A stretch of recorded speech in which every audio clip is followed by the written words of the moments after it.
స్పెషలిస్టులు రాక డాక్టర్ గీతగా, doctor Manohar, doctor Ramesh, doctor Shivani అని చెప్పి ప్రకటన ఇచ్చి గుండె సమస్యలు, కిడ్నీ సమస్యలు, సంతాన సాఫల్య సమస్యలు అని చెప్పి పొట్టకోసి 1,00,000, గుండు కోసి 4 లక్షల రూపాయలు వసూలు చేసుకుంటున్నారు. అందులోనే మెడిసిన్ షాప్ పెడుతున్నారు.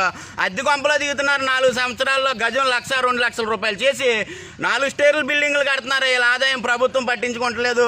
ఇంక సివియర్ కేసులు వస్తే అపోలో తరిమేసి, కిమ్స్ తరిమేసి, నిమ్స్ తరిమేసి, చెన్నై భీమార్ హాస్పిటల్ తరిమేస్తున్నారు ఈ ప్రజల్ని.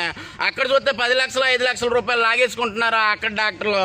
దీని మీద ఎటువంటి చర్యలు చేసుకోవట్లేదు. ఇంక Reddy labs, Cipla company, Ranbaxy company, medicine కంపెనీలు అన్నీ కూడా ఈ డాక్టర్ల దగ్గర రిప్రజెంటేటివ్లను తరిమేసి 40% కమిషన్ అని చెప్పి కాలిషియం, మెగ్నీషియం, విటమిన్ టాబ్లెట్లు, అరుకులు అని చెప్పి రాయించి ప్రజలకి ఇవన్నీ అమ్మేస్తున్నారు. అదో దోపిడీ. వీళ్ళలో కలిపి 4-5 స్టేర్లు, పెద్ద పెద్ద అపార్ట్మెంట్లు కట్టేస్తున్నారు.